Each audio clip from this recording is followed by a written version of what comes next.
I'm Father Jeffrey Mickler of the Society of St. Paul, a religious congregation in the Catholic Church made up of brothers and priests dedicated to the spread of the gospel through the use of media.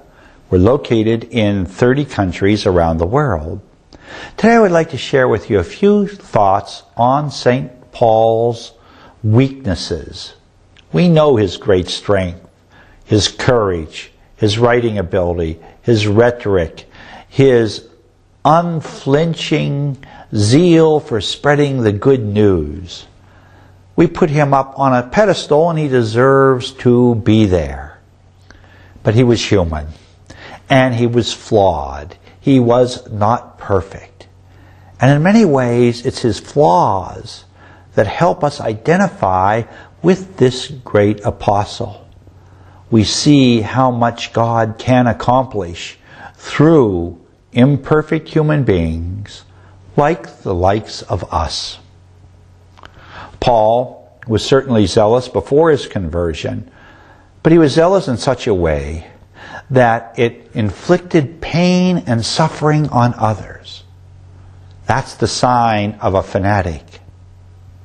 But even after his conversion, he showed traits at times of being rigid and inflexible and strongly judgmental against individuals. The classic case being John Mark turning back on the first missionary journey, and Paul would not allow him to go on the second journey, while Barnabas saw a goodness in Mark that Paul was unable to see at that point in their life.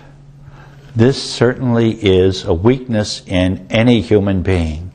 And the grace of God would have to work around that throughout Paul's life, ministry, and mission. Paul also had a weakness that is very hard to define. At one point, he says he has a thorn in the flesh, which he begged the Lord to remove. And the Lord would just say, "You have my grace, that is enough for you." What was that thorn in the flesh? We don't know. Some think it might be a illness of the body, perhaps of the eyes, because it's referred to in Galatians. And he stopped at Galatia because of an illness the Galatians helped him with. Some say it was some other physical ailment. Still others say it might have been a moral weakness, because he uses the term flesh so often to refer to arrogance and greed and envy and anger and lust as fruits of the flesh. Maybe it was some weakness that he struggled against all of his life. But he saw that thorn, whatever it might be, as a help for him because it kept him humble. If he thought about his visions, about being taken up into the third heaven, about having a revelation to go and bring the gospel to Caesar, if he looked at the miracles that he performed in his mission and on his journeys, he might very well have become puffed up with himself. But that weakness, whatever it was, actually strengthened him spiritually. Also, he understood throughout his life, although he had been given many graces, accomplished a great deal in the Lord, he never forgot where he came from, with its murderous, violent past against the church. Paul also had difficulties in understanding the direction the Lord actually wanted him to go. He made mistakes. And so you see this referred to in the Acts of the Apostles when it says, Paul wanted to go here, but the Holy Spirit prevented him. Paul wanted him to go there, but the Spirit of Jesus prevented him. So he would say, well, Lord, where do you want me to go? And he would only find an answer in a dream.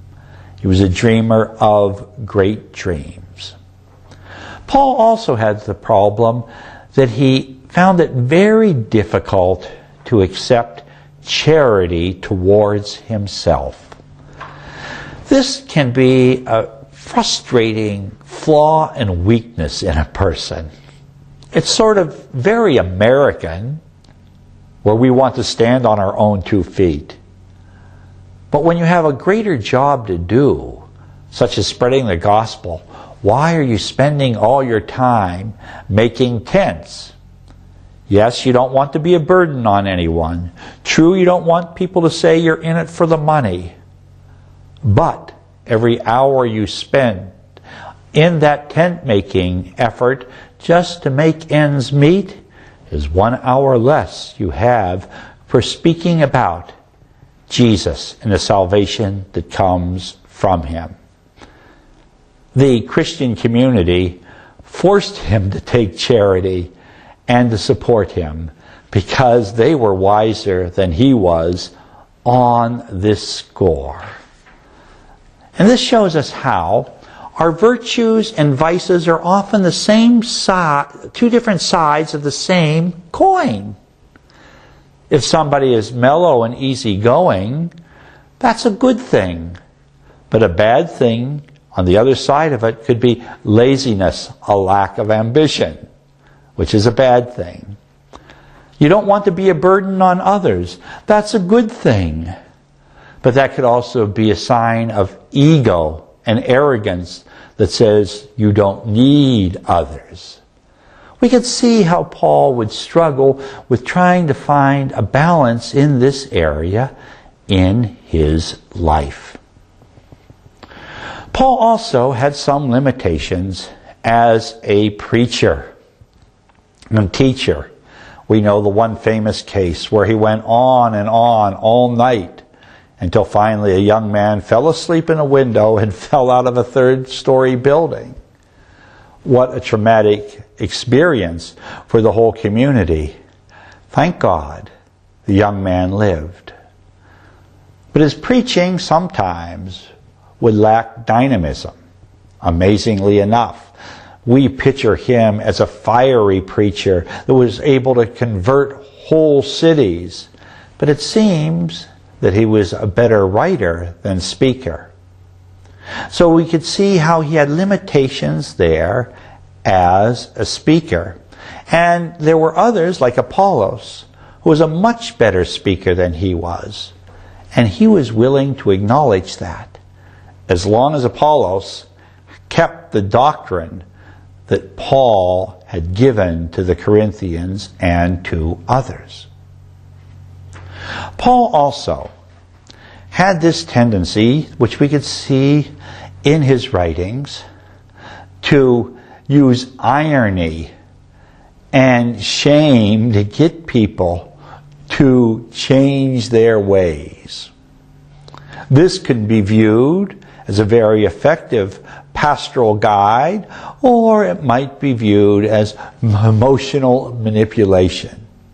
But he was doing it out of love for his readers, hoping that they would change for the better. And he would try to shame them into becoming what they could be under the power of God's grace that is given in Jesus Christ. Paul, according to ancient tradition, was one who was not that physically attractive, but spiritually he had a brilliance within himself that changed people's lives. According to ancient tradition, he was not much to look at, but people loved him for the great and generous apostle he was. He had his faults, but those faults too were used by God to build up a kingdom that will have no end. We shouldn't despair when we look at all the faults and imperfections we have, because somehow, some way, God will be able to use us and to use our talents and abilities to keep the story of Jesus alive in our own time as Paul did in his.